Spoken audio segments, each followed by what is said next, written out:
नमस्कार दोस्तों, wifi education target में आपका स्वागत है। यह वीडियो दोस्तों रेलवे के आगामी किसी भी कम्पिटिटिव एग्जाम के लिए बहुत ही ज़्यादा फायदेमंद साबित होने वाली है, क्योंकि इस वीडियो में लेकर के आया हूँ आरआरबी जेई सन 2020 के ऑल शिफ्ट के ऑफिशियल पेपर के साइंस के क्वेश्चनों को। तो दोस्तों हम आज 22 मई सन 2019 के फर्स्ट शिफ्ट के साइंस के क्वेश्चनों को सॉल्व करेंगे। चलिए हम क्वेश्चनों को सॉल्व करते हैं। तो हमारा फर्स्ट नंबर क्वेश्चन है, निम्न में से किसका विद्युत प्रतिरोध उच्च होता है? 100 ओम, 80 ओम बल्ब का या 60 ओम बल्ब का? तो आपके सामने चार ऑप्शन है। Option A 60 ohm, option B सभी का प्रतिरोध समान है, option C 80 ohm, option D 100 ohm. तो दोस्तों इसका करेक्ट ऑप्शन को चूज करो।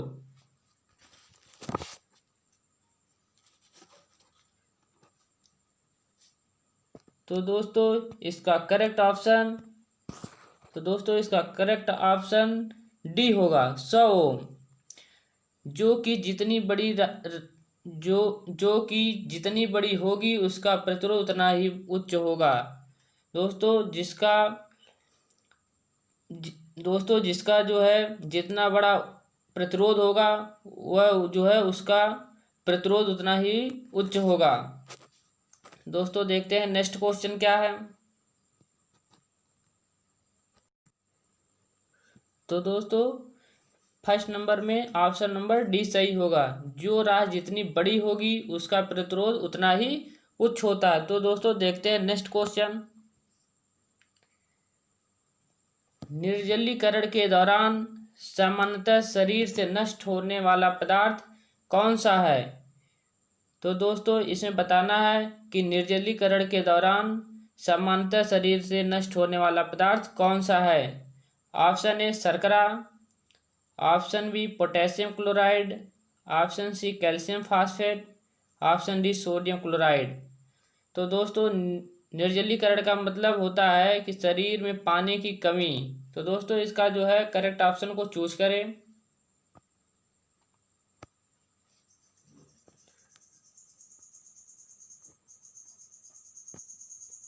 तो दोस्तों इसका करेक्ट आंसर होगा डी सोडियम क्लोराइड। तो निर्जलीकरण का मतलब क्या होता है? शरीर में पानी की कमी। तो पानी की कमी के दौरान जो हमारे शरीर में जो लवण हैं नष्ट हो जाते हैं, तो नष्ट होने वाला पदार्थ हो जाएगा सोडियम क्लोराइड, जो कि एक लवण है। तो इसलिए इसका करेक्ट ऑप्शन डी होगा। तो दोस्तों देखते हैं नेक्स्ट क्वेश्चन।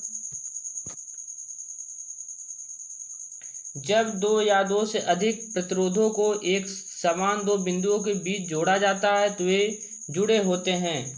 तो किस क्रम में जुड़े होते हैं? तो दोस्तों इसका कहने का मतलब ये है, जब दो या दो से अधिक प्रतिरोधों को एक समान दो बिंदुओं के बीच जोड़ा जाता है तो उसे क्या कहते हैं? तो ऑप्शन ए लाइन में, ऑप्शन बी श्रेणी, ऑप्शन सी समांतर, ऑप्शन डी आर पार। तो दोस्तों तो इसका करेक्ट ऑप्शन क्या होगा?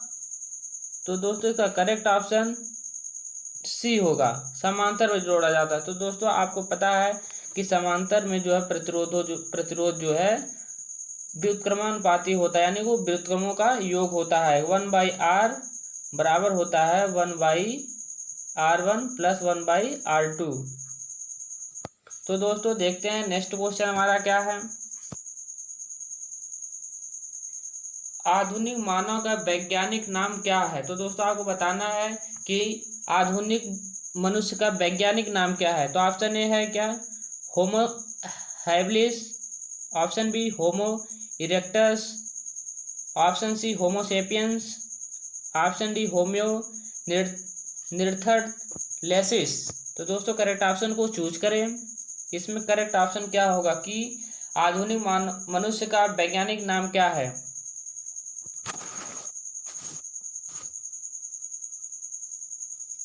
तो दोस्तों इसका करेक्ट आंसर सी होगा, होमो sapiens.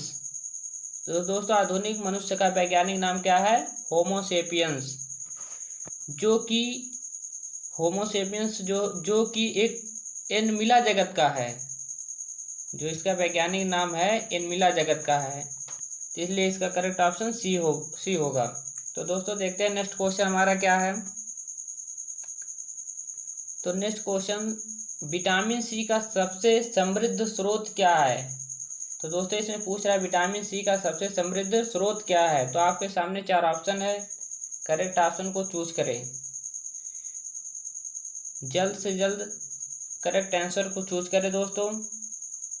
Option A red meat, option B नींबू, ऑप्शन सी दूध, ऑप्शन डी दाल। तो बताइए दोस्तों विटामिन सी का सबसे समृद्ध स्रोत क्या है? तो दोस्तों इसका करेक्ट आंसर होगा नींबू। विटामिन सी का सबसे समृद्ध स्रोत क्या है? नींबू, क्योंकि ये खट्टा है। हम जानते हैं विटामिन सी जो है खट्टे में होता है, इसलिए इसका करेक्ट क्या है? नींबू। तो दोस्तों हम लोग देखते हैं नेक्स्ट क्वेश्चन क्या है। तो इसका नेक्स्ट क्वेश्चन है भोजन की ऊर्जा को किस में मापा जाता है? तो दोस्तों बताइए कि भोजन की ऊर्जा को किस में मापा जाता है। आपके सामने 4 ऑप्शन है। Option A calorie, option B metre, option C kilogram, option D kilowatt. तो दोस्तों इसका करेक्ट ऑप्शन को चूज करें।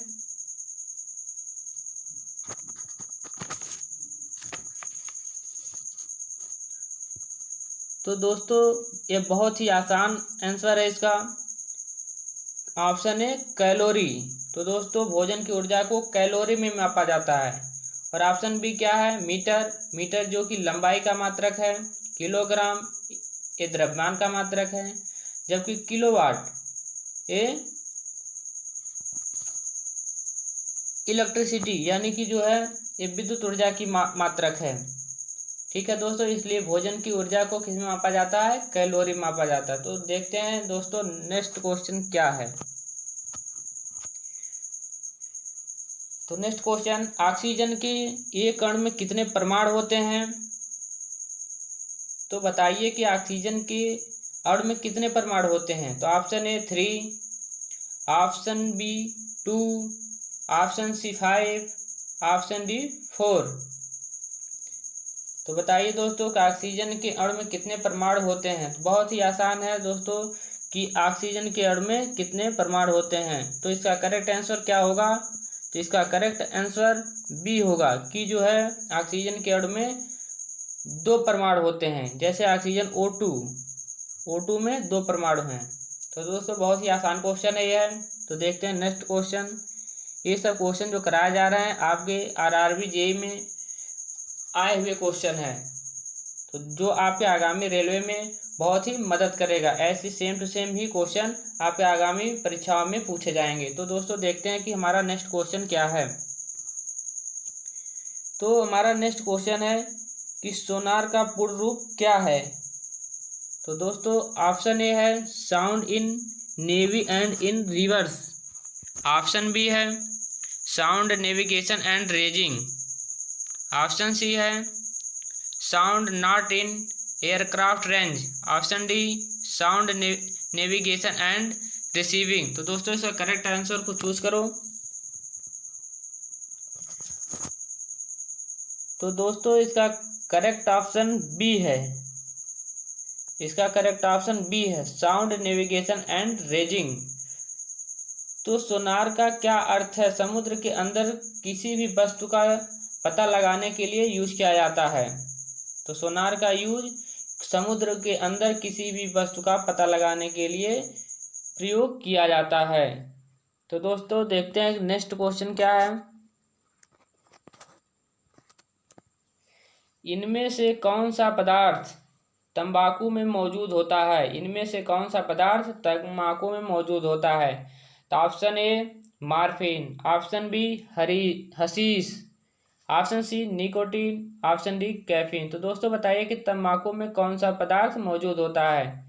बहुत ही आसान क्वेश्चन है दोस्तों, इसका करेक्ट आंसर को चूज करें कि तंबाकू में कौन सा पदार्थ मौजूद होता है।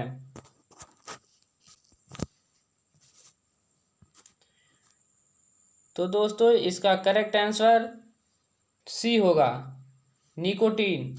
तो दोस्तों हम जानते हैं कि निकोटीन की फार्मूला C10H14N2 होता है। तो दोस्तों तंबाकू में मौजूद पदार्थ जो होता है निकोटीन होता है। तो दोस्तों देखते हैं कि नेक्स्ट क्वेश्चन हमारा क्या है।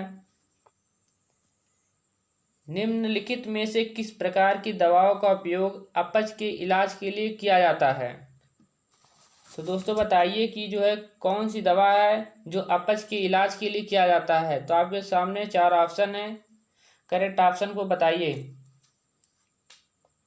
Option A analgesic, option B antiseptic, option C antacid, option D antibiotic. तो दोस्तों इस करेक्ट ऑप्शन को चूज करिए कि अपच के इलाज में कौन सी दवाओं का यूज किया जाता है।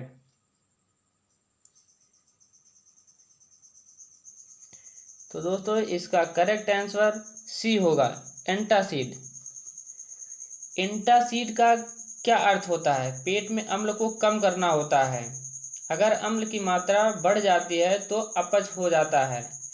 तो इसके इलाज के लिए हम एंटासिड दवा का यूज करते हैं। ठीक है दोस्तों, देखते हैं कि हमारा नेक्स्ट क्वेश्चन क्या है।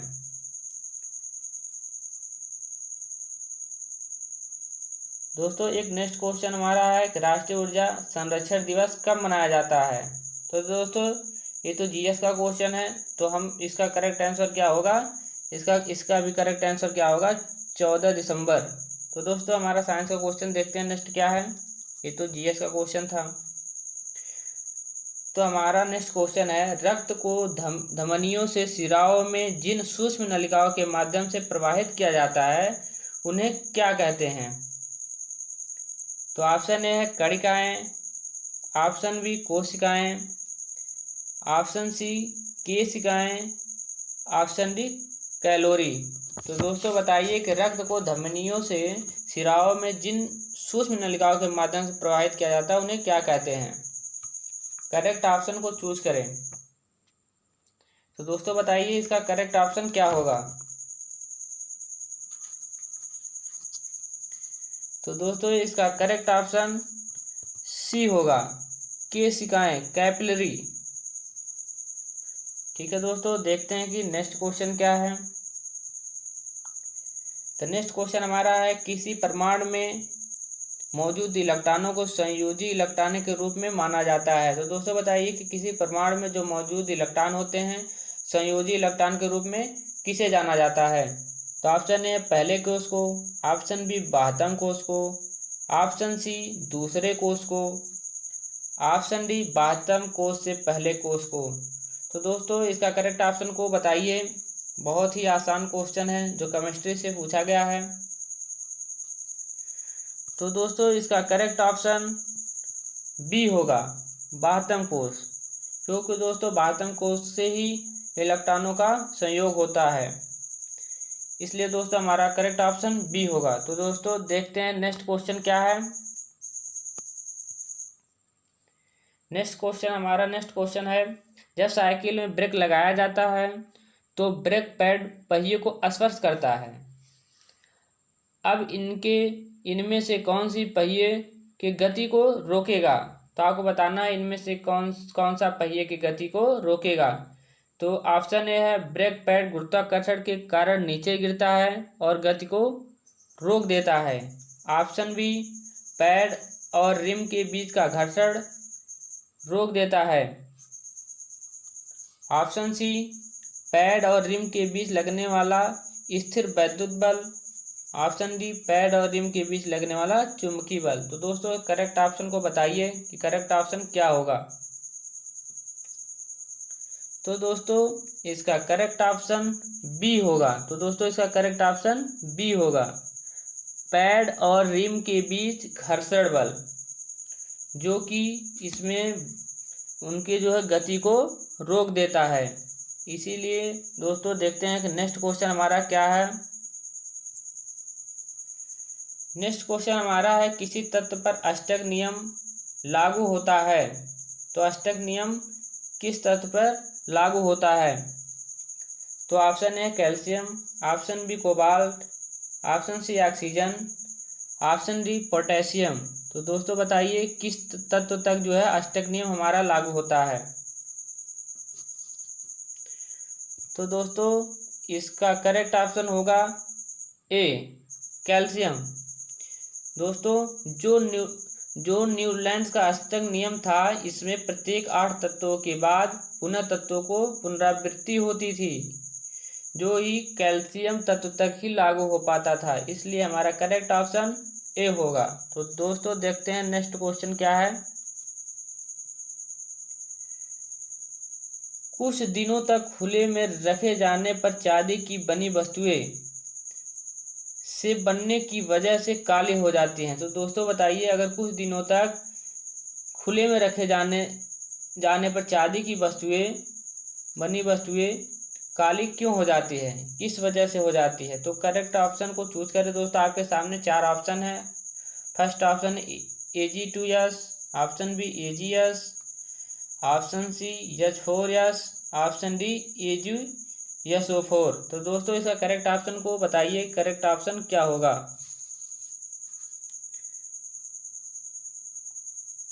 तो दोस्तों इसका करेक्ट ऑप्शन होगा सिल्वर सल्फाइड। करेक्ट ऑप्शन होगा क्या? ए होगा। सिल्वर सल्फाइड के बनने से काली हो जाती है।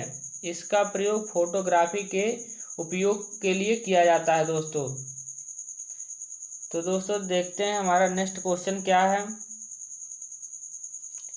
तो हमारा नेक्स्ट क्वेश्चन है, निम्नलिखित में से कौन सा आंख का एक विकार है, यानी कि आंख का कौन सा एक रोग है? Option A sinus, option B गठिया, ऑप्शन सी पीलिया, ऑप्शन डी निकट दृष्टि दोष। तो दोस्तों बताइए इसका करेक्ट ऑप्शन क्या होगा कि जो हमारे आंख का कौन सा एक विकार है?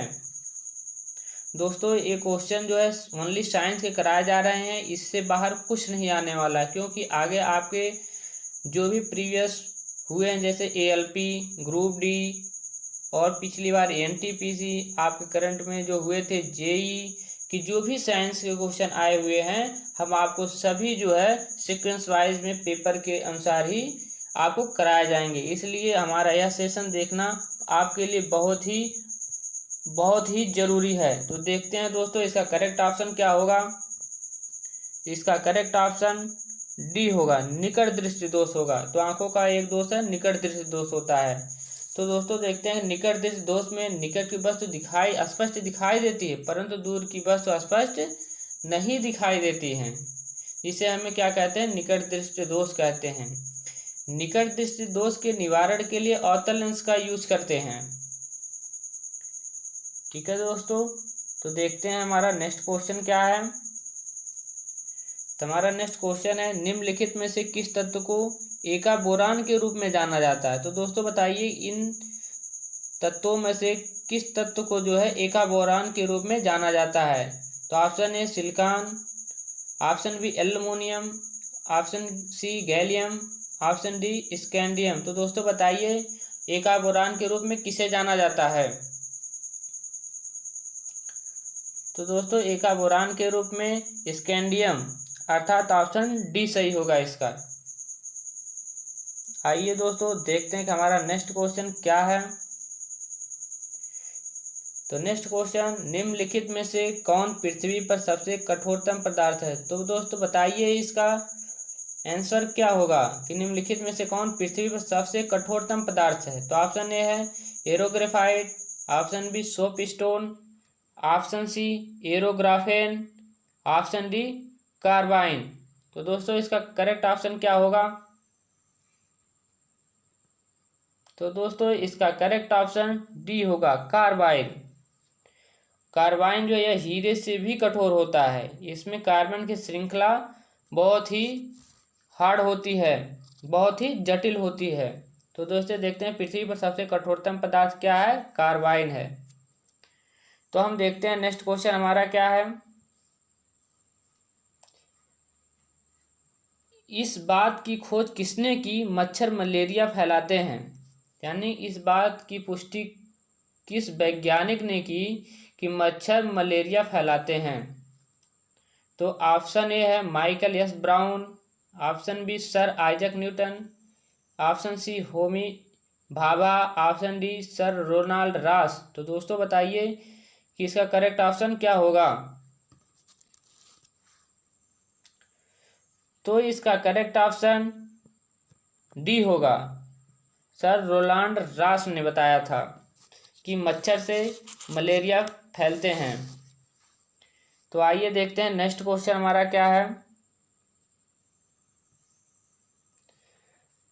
तो हमारा नेक्स्ट क्वेश्चन है, निम्नलिखित में से किस स्थिति में हम कमरे के ताप पर पानी उबाल सकते हैं? तो इसका करेक्ट ऑप्शन को चूज करिए। ऑप्शन ए उच्च दाब पर, ऑप्शन बी अत्यधिक दाब पर, ऑप्शन सी वायुमंडलीय दाब पर, ऑप्शन डी निम्न दाब पर। तो करेक्ट ऑप्शन को चूज करें। तो दोस्तों हमारा करेक्ट ऑप्शन होगा डी निम्न दाब पर। हम कमरे के ताप पर पानी उबाल सकते हैं निम्न दाब पर। तो दोस्तों देखते हैं कि नेक्स्ट क्वेश्चन क्या है। इसमें ओनली आपको जो है साइंस के ओनली क्वेश्चन कराए जा रहे हैं, जो आपके लिए आगामी रेलवे एनटीपीसी ग्रुप डी के लिए बहुत ही हेल्पफुल साबित होने वाला है। तो देखिए नेक्स्ट क्वेश्चन क्या है। यदि वस्तु को अनंत और किसी अवतल लेंस के ऑप्टिकल सेंटर ओ के बीच रखा जाता है तो अपवर्तन के पश्चात या बाद प्रतिबिंब बनेगा। तो बताइए कि अपवर्तन के बाद प्रतिबिंब कहाँ बनेगा। ऑप्शन ए आवर्धिक, ऑप्शन बी बिंदु के आकार का, ऑप्शन सी समान आकार का, ऑप्शन डी हास्यरहित यानी छोटा। तो दोस्तों बताइए कि किसी वस्तु को अनंत और किसी अवतल के ऑप्टिकल सेंटर ओ के बीच में रखा जाता है तो जो प्रतिबिंब कहाँ बनेगा और कैसा बनेगा। दोस्तों बताइए इसका करेक्ट ऑप्शन क्या होगा।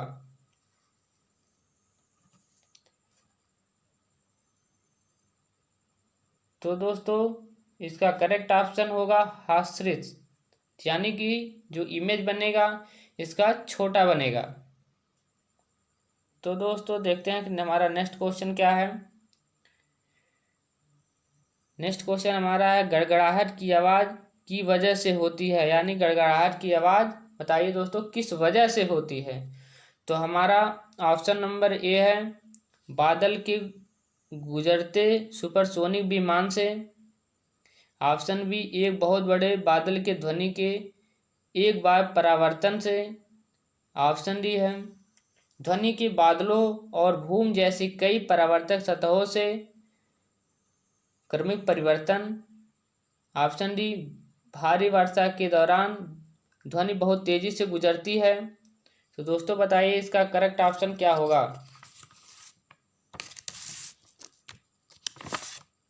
तो दोस्तों इसका करेक्ट ऑप्शन को जल्दी से चूज कीजिए। तो दोस्तों इसका करेक्ट ऑप्शन सी होगा। तो दोस्तों इसका करेक्ट ऑप्शन सी होगा।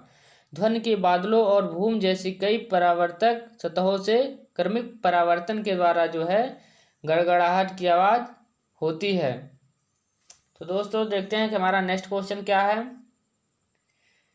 तो सोल्डर की मिश्र धातु क्या है। तो दोस्तों इसमें बताना है कि सोल्डर जो है किस मिश्र धातु से बनी हुई है। तो ऑप्शन ए है लेड और टिन से, ऑप्शन बी तांबा और टिन से, ऑप्शन सी तांबा और एल्युमिनियम से, ऑप्शन डी लोहा और लेड से। दोस्तों ये बहुत ही एग्जामों में क्वेश्चन पूछे गए हुए हैं। तो बताइए इसका करेक्ट ऑप्शन क्या होगा। तो दोस्तों इसका करेक्ट ऑप्शन ए होगा लेड और टिन। दोस्त इसका लेड और टिन का यूज करके हम सोल्डर मिश्र धातु बना सकते हैं, इसलिए इसका करेक्ट ऑप्शन क्या है, ए होगा। आइए देखते हैं कि हमारा नेक्स्ट क्वेश्चन क्या है। तो दोस्तों हमारा यह नेक्स्ट क्वेश्चन है और लास्ट क्वेश्चन है। देखते हैं एक यौगिक का अणुसूत्र C2H6O है। यौगिक का नाम बताइए। दोस्तों इस यौगिक जो C2H6O दिया हुआ है इसका जो है नाम क्या है। आपके चार ऑप्शन दिए हुए हैं। Option A di methyl ether और इथेनॉल दोनों। ऑप्शन बी है इथेनोइक अम्ल। Option C di methyl ether. Option D ethanol. तो दोस्तों बताइए इसका करेक्ट ऑप्शन क्या होगा।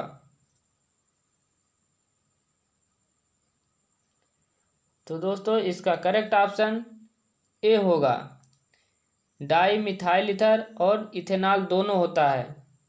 तो दोस्तों इथेनॉल का सूत्र होता है C2H5OH, जो इथेनॉल होता है। और दोस्तों उससे बनाया जा सकता है, ईथर बनाया जा सकता है। उसका फार्मूला होगा CH3OCH3। तो दोस्तों ये दोनों बनाए जा सकते हैं, डाई मिथाइल ईथर और इथेनॉल दोनों बनाए जा सकते हैं, इसलिए इसका करेक्ट ऑप्शन ए होगा। ठीक है दोस्तों।